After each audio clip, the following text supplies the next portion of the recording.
السلام علیکم ورحمۃ اللہ وبرکاتہ۔ گزشتہ جمعۃ المبارک کے موقع پر رسول کریم صلی اللہ علیہ وآلہ وسلم کے جو حق امت پر عائد ہوتے ہیں، جن کا ادا کرنا واجب اور ضروری ہے، اس حوالے سے گفتگو کا آغاز کیا گیا تھا، جو کہ تشنۂ تکمیل رہ گئی۔ سب سے پہلا حق حضور علیہ السلام پر ایمان لانا، جس کے حوالے سے ضروری گفتگو آپ کے سامنے عرض کرنے کی سعادت گزشتہ جمعۃ المبارک کو حاصل ہو چکی۔ دوسرا حق حضور علیہ السلام کی اتباع کرنا، ان کی پیروی کرنا، ان کی سنت اور سیرت کو اختیار کرنے کی عملی کوشش، بلکہ اپنے طرز حیات کو ان کے طریقہ حیات کی مطابقت میں ڈھال دینا۔ اس پر بھی اجمالی گفتگو گزشتہ جمعۃ المبارک کے موقع پر آپ نے سماعت کی۔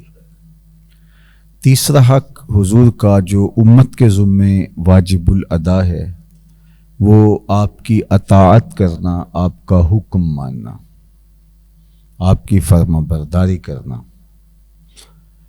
جو حکم ارشاد کریں اسے بجا لانا، اور جن امور سے وہ ہمیں منع کریں، روکیں، ان سے رک جانا، ان سے باز رہنا۔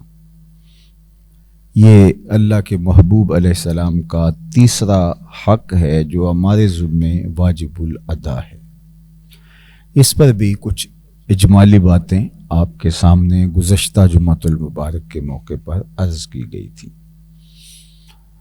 اور حضور علیہ السلام کے ساتھ تعلق کے خاطر ایمان پیروی کا یہ تقاضا ہے کہ ان کا حکم مانا جائے۔ حضور علیہ السلام کا چوتھا حق جو امت پر واجب الادا ہے، وہ ہے ان سے محبت کرنا، ان سے پیار کرنا، اور یہ ایک امتی کے اوپر لازم ہے کہ وہ سب سے زیادہ ان کے ساتھ محبت کرے۔ یہ کوئی اختیاری امر نہیں ہے کہ چاہا تو محبت کر لی، چاہا تو نہ کی۔ حضور علیہ السلام سے محبت کرنا یہ تقاضائے عقل بھی ہے اور تقاضائے شریعت بھی ہے، اور حضور علیہ السلام کا واضح حکم بھی ہے، اور اللہ جل شانہ کا صریح نص کے ساتھ حکم قرآن مجید سورہ التوبہ کے اندر موجود ہے۔ حضور علیہ السلام سے محبت کرنے کا، کائنات کی ہر شے سے زیادہ محبت کرنے کا حکم دیا گیا۔ قُلْ إِنْ كَانَ آبَاؤُكُمْ وَأَبْنَاؤُكُمْ، یہ پوری آیت 10 چیزیں گنوائیں، کہا کہ اگر تمہیں اللہ، اس کے رسول اور جہاد فی سبیل اللہ سے زیادہ محبوب ہیں تو پھر اللہ کے فیصلے کا انتظار کرو۔ اور اللہ کے محبوب علیہ السلام نے ارشاد فرمایا، لا یؤمن احدکم حتی اکون احب الیہ من والدہ وولدہ والناس اجمعین، اتنی دیر تک تم میں سے کوئی شخص مومن نہیں ہو سکتا، مطلب کامل ایمان تمہیں نصیب نہیں ہو سکتا جب تک ہر شے سے زیادہ مجھے محبوب نہ جانو، اولاد سے اور والدین سے، اصل اور فرع سے تم مجھے محبوب نہ جان لو، اتنی دیر تک کوئی شخص کامل ایمان نہیں رکھ سکتا۔ حضرت عمر رضی اللہ تعالیٰ عنہ نے عرض کی، حضور میں آپ کو سب سے زیادہ محبوب جانتا ہوں، لیکن اپنی جان سے زیادہ محبوب نہیں جانتا۔ تو آقا کریم علیہ السلام نے فرمایا کہ تمہارا ایمان مکمل نہیں ہوا۔ تو حضرت عمر عرض گزار ہوئے، حضور آپ مجھے اپنی جان سے بھی زیادہ عزیز ہیں۔ تو آقا کریم نے فرمایا، الآن یا عمر، عمر اب تمہارا ایمان مکمل ہو گیا۔ تو تکمیل ایمان نصیب ہوتی ہے اللہ کے محبوب علیہ السلام کے ساتھ محبت کا رشتہ استوار کرنے سے، اور وہ محبت کا رشتہ ہر رشتے سے بالا ہو، ہر رشتے سے بلند ہو، حضور کی محبت ہر رشتے کی محبت سے بڑی ہوئی ہو۔ ہمارا دین ہمیں اس بات سے نہیں روکتا کہ ہم ماں باپ سے پیار کریں، بہنوں سے، بھائیوں سے، حتیٰ کہ مساکن کا ذکر بھی کیا گیا، وَمَسَاكِن تَرْضَوْنَهَا، وہ گھر جن کو تم پسند کرتے ہو، وَتِجَارَةٌ تَخْشَوْنَ كَسَادَهَا، اور وہ تجارت جس پر تمہیں کساد بازاری کا ڈر لگا رہتا ہے، کہیں مارکیٹ میں مندہ نہ آ جائے، اور تمہارے قبیلے، تمہارے خاندان، تمہاری بیویاں، تمہارے بچے، سب کا ذکر کیا۔ ان کی محبت سے نفی نہیں کی، بلکہ فرمایا اگر یہ ساری چیزیں احب الیکم من اللہ ورسولہ وجہاد فی سبیلہ فتربصوا حتی یاتی اللہ بامرہ، اگر یہ چیزیں تمہیں اللہ، رسول اور جہاد فی سبیل اللہ سے زیادہ محبوب ہیں تو پھر اللہ کے فیصلے کا انتظار کرو۔ ان کی محبت کی نفی نہیں کی، لیکن اللہ اور اس کے رسول کی محبت سے ان کی محبت بڑی ہوئی نہیں ہونی چاہیے۔ تو یہ حد بندی کر دی کہ ان سے محبت کرو، ٹوٹ کے محبت کرو۔ انسان اولاد سے محبت کرنے، باپ سے محبت کرنے، ماں سے محبت کرنے پہ مجبور ہوتا ہے، یہ فطری محبت ہے۔ محبت کی قسمیں ہیں، ایک فطری محبت ہوتی ہے جس طرح اولاد سے، اولاد کی ماں باپ سے، بہن بھائیوں سے محبت۔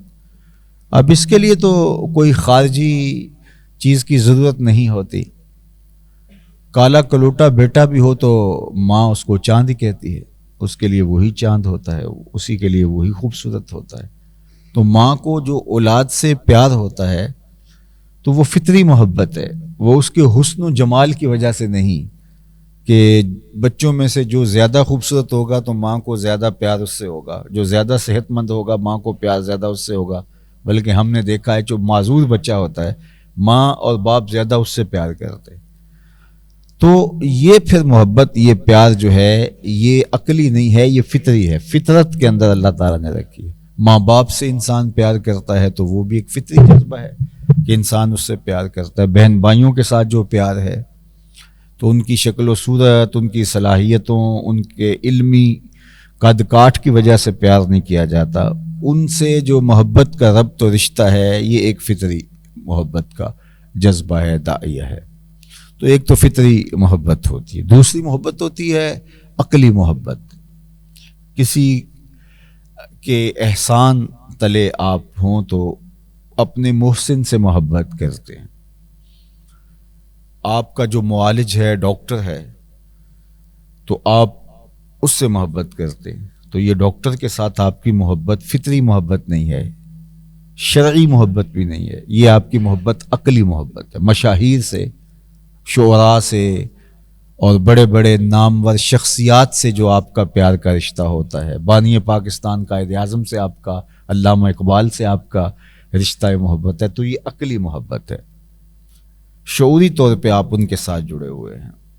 اہل قلم سے، اہل علم سے یہ جو محبت کا ربط و رشتہ ہوتا ہے یہ عقلی محبت ہوتی ہے۔ دنیا کے اوپر، دنیا میں بہت سارے لوگ شخصیات سے، مشاہیر سے، جس شعبے کا آدمی ہے، اگر کوئی شاعرانہ مزاج رکھتا ہے تو وہ شعراء سے، بڑے بڑے شعراء سے، سخنوروں سے محبت کرتا ہوگا، اگرچہ ان کو اس نے دیکھا بھی نہ ہو۔ اسی طرح مذہبی زعماء سے، سیاسی زعماء سے لوگوں کا ربط و رشتہ ہوتا ہے، تو یہ ان کی عقل جو فیصلہ کرتی ہے، عقل کی جو بھی اپروچ ہے اس کے حساب سے وہ ان کے ساتھ محبت کا ربط و رشتہ قائم کرتے ہیں۔ دانشوروں کے ساتھ، اسی طرح خاندان کے بڑوں کے ساتھ، برادری کے بڑوں کے ساتھ وہ ایک تعلق پیدا ہو جاتا ہے، تو یہ عقل اس کی متقاضی ہوتی ہے۔ قومی ہیروز کے ساتھ جو آپ کا تعلق پیدا ہوتا ہے، محبت ان سے کرتے ہیں، تو وہ عقلی محبت ہوتی ہے۔ اور تیسری محبت ہے شرعی محبت، شریعت حکم دیتی ہے محبت کرنے کی، تو وہاں بھی یہ چیز نہیں دیکھی جاتی کہ اس کے اندر وہ وصف کون سا؟ صرف شریعت نے حکم دے دیا کالے رنگ کا پتھر ہو اور کعبۃ اللہ کی دیواروں کے ساتھ نصب کر دیا جائے کسی پہاڑ سے اٹھا کر کے، تو اس کو دیکھنا بھی عبادت بن جاتا ہے۔ اسی طرح کے ملتے جلتے پتھر اگر پورا پہاڑ بھی کہیں ہو تو ان کو دیکھنا اور ان کی طرف تکنے سے نظر میں محبت پیدا ہوتی ہے، حیرت تو پیدا ہوگی، اور اگر وہ خوبصورتی کے ساتھ بنا ہوا ہے تو ایک فرحت تو پیدا ہوگی، لیکن جو محبت اس پتھر کے ساتھ ہے وہ پیدا نہیں ہو سکتی جو حجر اسود کے ساتھ ہمیں پیدا ہے۔ تبھی تو چومنے کے لیے بےتاب ہوتے ہیں، اور بوڑھے بوڑھے اشخاص بھی میں نے دیکھے ہیں کہ وہ اس پتھر کو چومنے کے لیے اپنی جان ہتھیلی پہ رکھ دیتے ہیں کہ اس پتھر کو چومنا ہے۔ یار پتھر ہے، کالے رنگ کا پتھر ہے، کیا خصوصیت ہے؟ کچھ سیاہ ٹکڑے ہیں، کچھ سفید ٹکڑے ہیں، تو کیا اس میں رکھا ہوا ہے؟ چونکہ اس کو یمین اللہ قرار دیا، یہ اللہ کا دست راست ہے، اس کا دایاں ہاتھ ہے۔ اللہ اکبر۔ اس لیے کہا کہ حجر اسود کو چومنے کا مطلب ہے رب سے مصافحہ کرنا، یمین اللہ ہے، یہ اللہ کا دست راست ہے۔ تو یہ اس پتھر کے ساتھ جو ربط پیدا ہو گیا، جو محبت کا رشتہ پیدا ہو گیا، یہ رشتہ محبت جو ہے وہ عقلی نہیں ہے بلکہ یہ شرعی ہے۔ آپ بڑے اچھے سے اچھے کسی ڈرائنگ روم میں جائیں جہاں قیمتی قالین بچھے ہوئے ہوں تو آپ جوتوں سمیت گھس جاتے ہیں، کیا ہے فرق پڑتا؟ لیکن آپ وہاں سے جوتے اتار کے مسجد میں داخل ہوتے ہیں، یہ قالین ہو سکتا ہے قیمت میں اس سے زیادہ نہ ہو، لیکن آپ یہاں آنے کے لیے بلکہ وہ جو پلاسٹک کی بنی ہوئی چٹائیاں ہیں ان پر بھی قدم جو ہے وہ جوتوں سمیت نہیں رکھتے۔ کیوں؟ عقل اگر اس کا تقاضا کرتی ہوتی تو وہ پھر ڈرائنگ روم کے اندر قیمتی قالین بچھے ہوئے جو ہے ان پر بھی آپ جوتوں سمیت چڑھنے کی جسارت نہ کرتے۔ یہ تقاضا شریعت کا ہے۔ آپ کو شریعت نے بتایا کہ دھرتی پر سب سے افضل اور اشرف جگہیں اللہ کے گھر، کعبۃ اللہ کی بیٹیاں، مسجدیں ہیں، تو ان کی تعظیم، ان کی تکریم آپ کے دل میں، دماغ میں، روح میں سما گئی۔ پتھر ہے جبل احد، لیکن دیکھتے ہیں تو آپ کی نظر میں محبت پیدا ہوتی ہے، پیار سے آنسو بھی ٹپک آتے ہیں کہ یہ وہ پہاڑ ہے جس کو ڈائریکٹ میرے حضور نے دیکھا ہے۔ تو یہ شرعی محبت ہے۔ تو اللہ کے رسول کے ساتھ، قرآن مجید کے ساتھ، کعبۃ اللہ کے ساتھ، حجر اسود کے ساتھ، اور مسجد کے ساتھ، شاعر اللہ کے ساتھ جو محبت کا ربط و رشتہ ہے یہ شرعی ہے۔ اب حضور علیہ الصلوۃ والسلام سے عقلاً اگر کوئی محبت کرنا چاہے تو پھر بھی حضور اس کے مصداق ہیں، بلکہ مصداق اعظم ہیں حضور اس کے، چونکہ عقلاً کسی سے اگر محبت کی جاتی ہے تو اس کے کسی کمال کی وجہ سے کی جاتی ہے۔ تو اگر کمال میں کسی کو سب سے اونچی مسند پہ بیٹھا دیکھنا ہو تو وہ محمد عربی کی ذات موجود ہے۔ کسی سے محبت اس کے احسانات کی وجہ سے کی جاتی ہے، اور بندہ ڈاکٹر سے دوائی دیتا ہے، حالانکہ پیسے لیتا ہے، پیسے دے کر کے دوائی لیتا ہے، لیکن پھر بھی اس کا شکر گزار ہوتا ہے کہ اس نے مجھے دھیان سے دیکھا اور میں بیماری سے نجات پا گیا، تو جس کے دم سے کفر سے نجات ملی۔ تو عقل اس بات کی متقاضی ہے کہ ان سے، دانشوروں سے انسان محبت کرتا ہے، اہل علم سے محبت کرتا ہے، تو جس کی اداؤں سے دانش پھوٹتی ہو اور جس کی قدموں کی ٹھوکر سے عقل و بینش کے چراغ روشن ہوتے ہیں، تو عقل تقاضا کرتی ہے اس سے محبت کی جائے۔ انسان کے لیے محبت کا بہت بڑا داعیہ عقلی محبت کا حسن ہے، جمال ہے، وہ حسن سیرت بھی ہے اور حسن صورت بھی ہے۔ اب اس دونوں پہلوؤں میں حضور کی ذات ستودہ صفات کو دیکھیں، کائنات میں ایسی سیرت کسی کی نہیں ہے جیسی محمد عربی کی سیرت ہے، اور کائنات میں ایسی صورت بھی کسی کی نہیں ہے جیسی محمد عربی کی صورت ہے۔ وہ جمال عطا کیا، وہ خوبصورتی عطا کی اللہ نے، کہ انہی کا مقصوم ہے۔ تو اگر اس وجہ سے محبت کی جاتی ہے، عقلی محبت، تو پھر ان سے محبت کی جانی چاہیے۔ لیکن ہماری شریعت ہمیں حکم دیتی ہے، حضور سے محبت شرعی محبت ہے، ہماری شریعت حکم دیتی ہے کہ ان سے محبت کرو، اور جب شریعت کا تقاضا ہو گیا یہاں تو عقلی محبت کے سارے تقاضے بدرجہ اولا، بلکہ اس سے بھی آگے کوئی درجہ ہو تو اس پہ پورے ہو رہے ہیں۔ مصداق اعظم ہے عقلی محبت کا حضور علیہ الصلوۃ والسلام۔ لیکن اگر شریعت ہمیں حکم دے دے کہ اس پتھر سے پیار کرنا ہے، اس کو چومنا ہے، تو کالے رنگ کے پتھر کو بھی چوم کے آنکھوں سے لگائیں گے۔ شریعت حکم دیتی ہے تو ہم کعبۃ اللہ کے پتھروں سے بھی پیار کرتے ہیں۔ اس کے اوپر پڑے ہوئے غلاف جو کعبۃ اللہ کا حصہ نہیں ہے، وہ کہیں سے تیار ہوئے، ریشم کہیں سے آیا، بنا کہیں سے، بنایا کسی نے، سونا کہیں سے نکالا گیا، اس کی تار کسی فیکٹری سے بنی، پھر اس پر مینا کاری کسی کاریگر کے ہاتھ نے کی، اور کعبۃ اللہ کے ساتھ ڈائریکٹ وہ مس بھی نہیں ہوا۔ اس کے نیچے بھی ایک پردہ ہے سفید رنگ کا، لیکن کعبۃ اللہ سے قربت کی وجہ سے اس غلاف کو بھی ادب سے چوما جاتا ہے۔ بلکہ اب تو وہاں کسوہ کعبہ کے نام سے باقاعدہ ایک فیکٹری موجود ہے جہاں ہر سال تیار ہوتا ہے کعبۃ اللہ کا غلاف۔ لیکن ایک زمانے میں مختلف ممالک کو سعادت دی جاتی تھی، کہ مختلف اسلامی ممالک کو، کہ وہ کعبۃ اللہ کا غلاف تیار کرتے تھے، کبھی کسی ملک کو، کبھی کسی ملک کو۔ تو آج سے کوئی 50-60 سال پہلے، 50 سال 60 سال پہلے، ہماری ہوش سے پہلے کی بات ہے، بلکہ زندگی سے پہلے کی، دنیا پر آنے سے پہلے کی بات ہے، پاکستان کے اندر ایک دفعہ یہ اعزاز نصیب ہوا تھا پاکستان کو کعبۃ اللہ کا غلاف بنانے کی۔ تو جب غلاف بنا لیا گیا تو اخبارات کے اندر رپورٹنگ آتی تھی، جس طرح وہ آج کل وہ یہ بریکنگ نیوز آ رہی ہوتی ہے، اور کسی چیز کے بارے میں اس کو جب اوپر کرنا ہوتا ہے تو پھر پورا میڈیا اس کو اوپر کرنے کی چکر میں لگا ہوا ہوتا ہے، اور یہ شوبز کے لوگ اور فلاں لوگ، آج لوگ ان کو جو ہے وہ فیمس بنانے کے لیے لگے ہوتے ہیں۔ لیکن وہ زمانہ اچھا تھا، اخبارات کے اندر روز خبریں چھپتی تھی کہ یہ جس طرح کعبۃ اللہ کا غلاف تیار ہو رہا ہے، یہ ہوا وہ ہوا۔ تو جب بالکل تیار ہوا تو لوگوں کا تقاضا ہوا کہ ہم اس کی زیارت کرنا چاہتے ہیں۔ باقاعدہ تنظیمات نے، مختلف انجمنوں نے، شخصیات نے جو ہے وہ باقاعدہ خط لکھے حکومت کو۔ تو یہ طے ہوا کہ یہ تو ممکن نہیں ہے کہ پھر اتنے لوگوں کو اجازت دے دی جائے۔ تو پاکستان کے اندر ایک ٹرین تیار کی گئی، جس ٹرین کے اندر کعبۃ اللہ کا غلاف رکھا گیا، اور وہ کراچی سے چلی اور پشاور تک گئی، کہ راستے میں اسٹیشنوں کے اندر لوگ موجود ہوں گے اور زیارت کرتے جائیں گے۔ اور اس کی ہم نے تو رپورٹنگ پڑھی ہے، نہیں دیکھا، اگر آپ میں سے کوئی اس عمر کا آدمی ہو جس نے وہ منظر دیکھا ہے تو وہ تو زیادہ اچھا بتا سکتا ہے۔ ہم نے جو ہے وہ پرانی دستاویز کے اندر پڑھا ہے کہ جب ٹرین اسٹیشن پہ پہنچتی تھی تو لوگ ٹرین کو دیکھ کے دھاڑے مار کے روتے تھے کہ یہ وہ ٹرین ہے جس ٹرین کے اندر کعبۃ اللہ کا غلاف ہے، جس نے ابھی کعبۃ اللہ سے نسبت حاصل کرنی ہے۔ تو اس غلاف سے پیار، تو یہ پیار جو ہے وہ عقلی محبت نہیں، یہ شرعی محبت ہے کہ اس چیز سے بھی پیار کیا جائے۔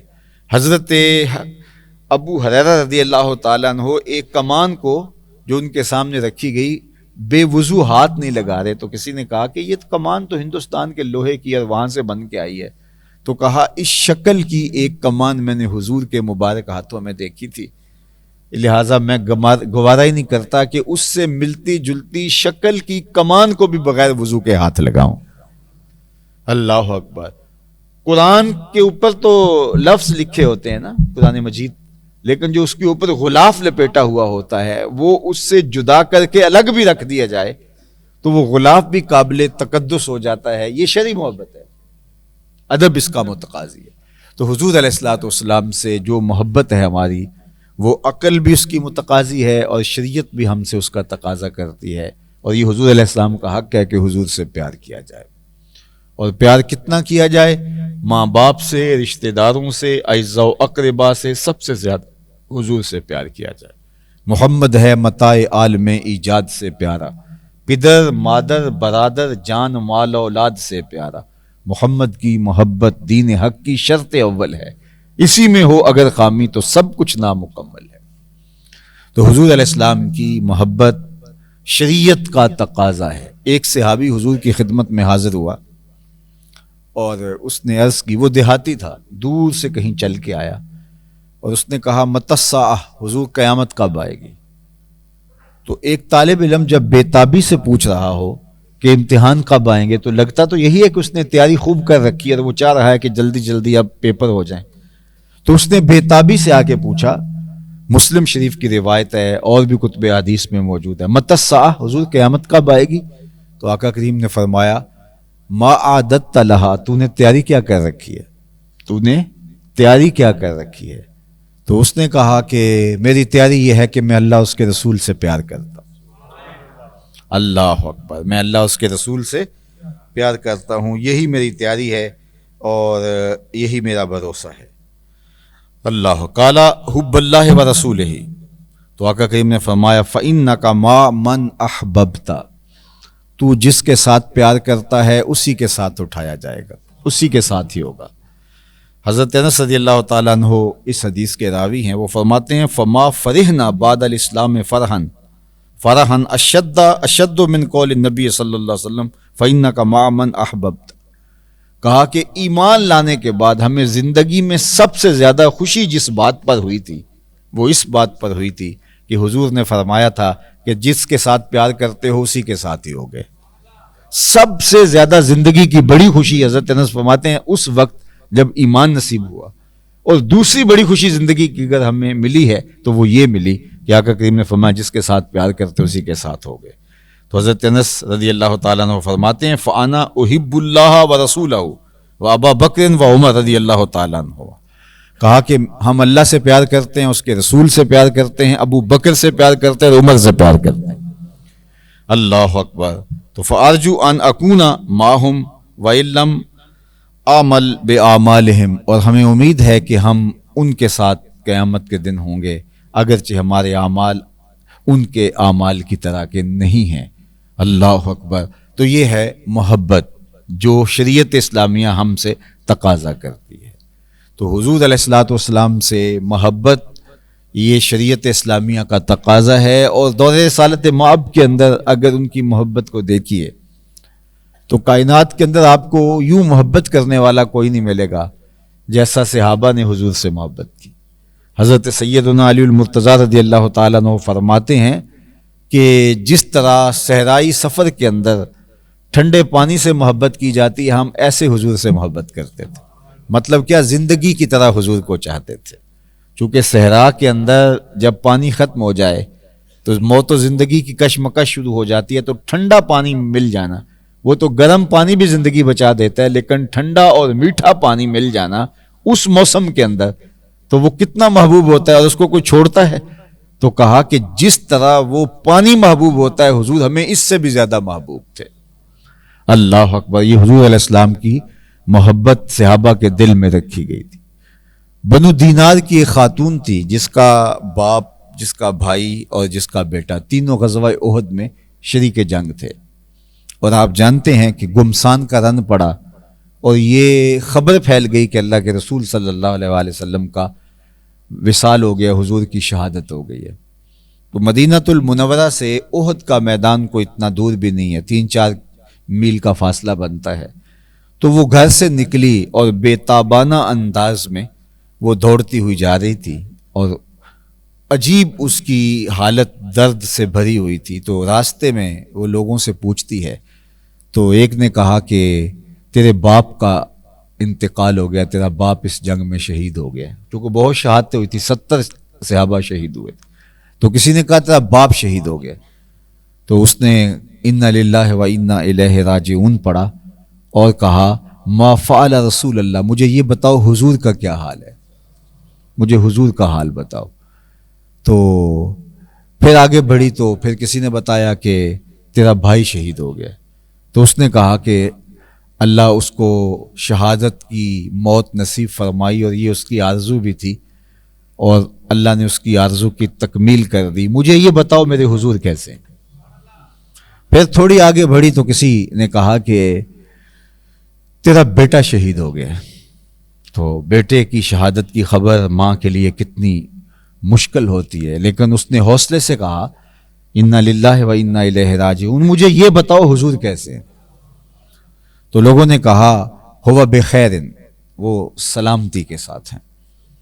تو انہوں نے کہا کہ مجھے کیا حضور علیہ السلام کی زیارت کروا سکتے ہو؟ تو لوگوں نے اشارہ کر کے کہا وہ جو تشریف فرما ہیں وہ حضور ہیں. تو اس نے جو ہی دیکھا تو جو ہی نظر حضور کے چہرے پہ پڑی تو اس نے برجستہ ایک جملہ کہا جو تاریخ کے اوراق میں جلی حروف کے ساتھ موجود ہے اور سونے کے پانی کے ساتھ لکھنے کے قابل ہے. کتب حدیث اٹھا لیجئے، کتب سیر اٹھا لیجئے، کتب مغازی اٹھا لیجئے، کتب تواریخ اٹھا لیجئے، یہ جملہ آپ کو جلی حروف میں ملے گا. اس خاتون نے جس کا باپ شہید ہو گیا، جس کا بھائی شہید ہو گیا، جس کا بیٹا شہید ہو گیا، اور اس کو تینوں کی خبریں، تینوں کی شہادتوں کی خبریں چند لمحوں میں ملی، تو اس نے ہر خبر پر کہا انا للہ و انا الیہ راجعون، مجھے بتاؤ حضور کیسے ہیں. تو لوگوں نے کہا وہ سامنے حضور رہے، تو اس نے کہا کل مصیبت بعد کا جلل، حضور آپ ہیں تو کوئی مصیبت مصیبت ہی نہیں ہے، کوئی دکھ دکھ ہی نہیں ہے. یہ حضور کے ساتھ ان کی محبت تھی، یہ حضور کے ساتھ ان کا پیار تھا اور ان کی الفت کا رشتہ تھا. جب اللہ کے محبوب علیہ السلام کا انتقال ہوا تو حضرت زید بن عبداللہ بن عبد ربہ ایک صحابی تھے، یہ اپنے باغ میں کھیتی باڑی میں مصروف تھے، باغ پودوں کو پانی دے رہے تھے.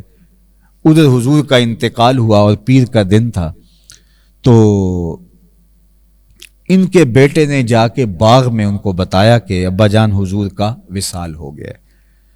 بس یہ خبر سننے کی دیر تھی تو حضرت عبداللہ بن زید بن عبد ربہ نے ایسے ہاتھ اٹھا لیا اور اللہ کی بارگاہ میں ایک دعا کی، اور وہ دعا کی تھی اللہم اذہب بصری حتی لا ارى بعد حبیبی محمد احدا، اے اللہ مجھے نابینا کر دے، ان آنکھوں کے ساتھ اب کسی کو نہیں دیکھنا چاہتا. اب حضور چلے گئے ہیں تو میں نے ان آنکھوں کے چراغوں کو کیا کرنا ہے. تو اللہ نے حضرت عبداللہ بن زید کی دعا قبول کر لی اور ان کی آنکھوں کی بینائی چلی گئی. وہ کہتے تھے میں نے حضور کو اب نہیں دیکھنا تو کسی کو بھی نہیں دیکھنا. تو لوگوں کو پتہ چلا کہ ان کی بینائی چلی گئی ہے، تو کوئی صاحب آئے ان سے تعزیت کرنے کے لیے کہ سنا ہے تمہاری آنکھوں کی بینائی چلی گئی. تو کہا بڑا افسوس ہوا ہے. کہا تمہیں ہوا ہوگا، مجھے تو نہیں ہوا ہوگا، میں تو رب سے مانگ کے لیا ہے کہ میں حضور کے بغیر کسی کو دیکھنا ہی نہیں چاہتا. کون نظروں پہ چڑھے دیکھ کے تلوا تیرا، کون نظروں پہ چڑھے دیکھ کے تلوا تیرا. تو یہ محبت ہے. حضرت بلال حبشی رضی اللہ تعالیٰ عنہ شہر مدینہ چھوڑ جانے لگے حضور کے وصال کے بعد. تو حضرت ابوبکر صدیق رضی اللہ تعالیٰ عنہ نے حضرت بلال حبشی کو خریدا تھا ان کے آقا سے، اور پھر ان کو آزاد کر دیا تھا. تو بہرحال ان کا احسان تھا حضرت بلال حبشی پر، وہ ساری زندگی اس احسان کو یاد رکھتے تھے اور حضرت ابوبکر صدیق کی خاص تعظیم کرتے تھے کہ ان کی وجہ سے مجھے آزادی ملی. تو حضرت ابوبکر صدیق کا دور خلافت تھا اور یہ شہر مدینہ چھوڑنے لگے، تو حضرت ابوبکر صدیق ملے آ کے بلال حبشی کو اور کہا کہ یہ شہر نہ چھوڑیے. تو انہوں نے کہا کہ ابوبکر مجھے نہ روکو، اب جب اس جگہ پہ میں حضور کو نہیں دیکھتا تو مجھ سے گوارا نہیں ہوتا، اور یہ شہر کی گلیاں مجھے اداس دکھائی دیتی ہیں حضور کے بغیر، تو مجھے منع نہ کرو، مجھے روکو نہ. تو وہ شام کے علاقے میں چلے گئے، داریہ میں.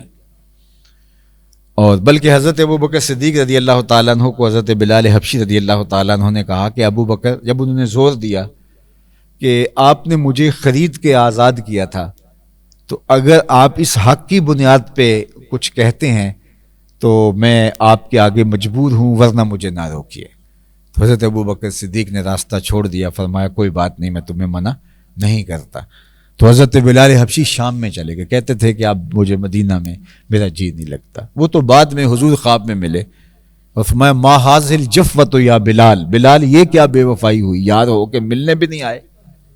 تو پھر وہ ایک تیز رفتار اونٹنی پہ سوار ہو کر کے واپس آئے، اور جو ہی مدینہ المنورہ میں پہنچے تو ان کے آنے کی وجہ سے مدینہ میں دوبارہ کوہرام مچ گیا، اور لوگوں نے کہا کہ بلال اذان سناؤ جو حضور کے دور میں دیا کرتے تھے. تو حضرت بلال نے کہا کہ مجھ سے ممکن نہیں ہوگا.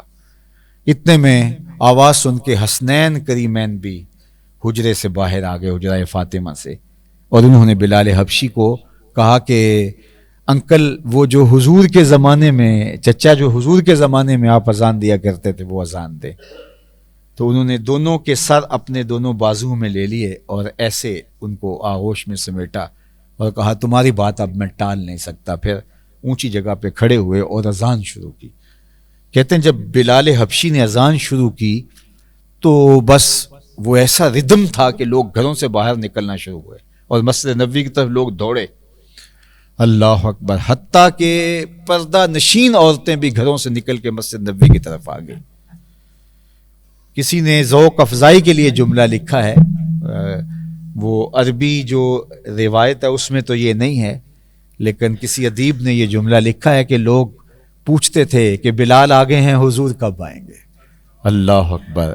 ذرا ٹھہر جا مؤذن، ذرا ٹھہر جا مؤذن، میرا دل لرز رہا ہے، کہیں کعبہ گر نہ جائے تیری شوخ مست اذان سے. اور بلال کی آواز جو بلند ہو رہی تھی، سینوں میں دل دہل رہے تھے. عجیب کیفیت تھی. اور جب شہادتین پر پہنچے تو جب اشہد ان محمد رسول اللہ کہا کرتے تھے تو رخ محبوب سامنے ہوتا تھا. لیکن آج پہلا دن تھا کہ بلال نے اذان کہی، رخ محبوب سامنے نہیں تو غش کھا کے گر پڑے، بے ہوش ہو گئے. تو یہ بلال حبشی رضی اللہ تعالی عنہ کی کیفیت تھی. حضور کے ساتھ محبت کا عالم تھا. تو حضور کے ساتھ محبت ہمارا تقاضا ایمان ہے. اور پھر محبت کے آگے تقاضے ہیں. یہ عنوان الگ ہے، لیکن ہم اطاعت میں اور اتباع میں عرض کر چکے ہیں کہ حضور کا حق ہمارے ذمے حضور کی اطاعت کرنا ہے اور حضور کی اتباع کرنا ہے. تو حضور کے ساتھ امت کا حق ہے کہ امت حضور سے پیار کرے، اور اتنا پیار کرے کہ کائنات میں اتنا کسی نے پیار نہ کیا ہو جتنا امت حضور سے پیار کرے. اور لوگوں نے کیا، صحابہ کی زندگیاں بھری پڑی ہیں. بلکہ انسان تو انسان رہے، ان سے تو پتھروں نے بھی پیار کیا ہے، ان سے تو درختوں نے پیار کیا ہے. صحیح بخاری اٹھا لیجئے، باقی کتب حدیث اٹھا لیجئے، حضور منبر پہ بیٹھے تو ایک جانب سے رونے کی آواز آنے لگی. صحابہ دائیں بائیں دیکھتے ہیں تو رونے والا دکھائی نہیں دیتا، لیکن اتنے درد سے روتا ہے کہ سینوں میں دل دہل رہے. فنزل النبی صلی اللہ علیہ وآلہ وسلم عن المنبر، حضور منبر سے نیچے اترے اور ایک سمت چلے، خشک تنا کھجور کا پڑا ہوا تھا. تو حضور نے اس کو آغوش میں لیا. اس سے صحابہ نے دیکھا ہچکیوں کی آواز آ رہی اور ایسے رو رہا ہے جس طرح کسی اونٹنی کا بچہ گم ہو گیا. تو آقا ہاتھ پھیرتے رہے اس کے اوپر اور اس کی آواز بتدریج کم ہوتی گئی. جب وہ خاموش ہو گیا، خشک تنا کھجور کا، صحیح بخاری اٹھائیے، تو حضور واپس منبر پہ تشریف لائے. تو صحابہ کے چہروں پر استعجاب تھا کہ خشک تنا اور انسانوں کی طرح روئے. عجیب کہانی ہے. اور یہ کیسے ہوا؟ اصل پہلے دن منبر بنا تھا، حضور اس تنے کے ساتھ ٹیک لگا کے کھڑے ہوتے تھے اور واز کرتے تھے. کسی نے منبر بنایا اور لا کے رکھ دیا تو یہ تنا ایک سائڈ پہ رکھ دیا گیا. جدائی برداشت نہ کر سکا، رو پڑا. تو حضور گئے، تسلی دی، اور پھر جب واپس منبر پہ آئے اور صحابہ سے کہا لو لم افعل ھکذا لحن الی یوم القیامہ، اگر میں اپنے عاشق زار کو منبر سے اتر کے یوں تسلی نہ دیتا یہ قیامت تک روتا ہی رہتا. حضرت محمد بن سیرین رضی اللہ تعالی عنہ تابعی ہیں، یہ واقعہ بیان کیا کرتے تھے تو رویا کرتے تھے اور فرمایا کرتے تھے ایک خشک تنا جب حضور کی محبت میں اس قدر روتا ہے اور اس قدر حضور کا پیار اس کے کلیجے میں رکھا ہے تو ہم تو سینے میں دھڑکتا ہوا دل رکھتے ہیں. تو حضور علیہ السلام کا چوتھا حق امت کے اوپر یہ ہے کہ وہ ان سے محبت کریں اور محبت ٹوٹ کے کریں. محبت اطاعت سے، فرما برداری سے، اتباع سے جڑی ہو. محبت ادب کے تمام تر تقاضوں کے ساتھ جڑی ہوئی ہو.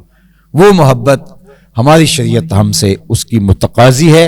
اور اگر وہ محبت نہیں ہے تو پھر سمجھ لو کہ سینے ایمان سے خالی ہیں، بنجر ہیں سینے، اگر سینے محبت رسول کے نور سے مالا مال نہیں ہیں.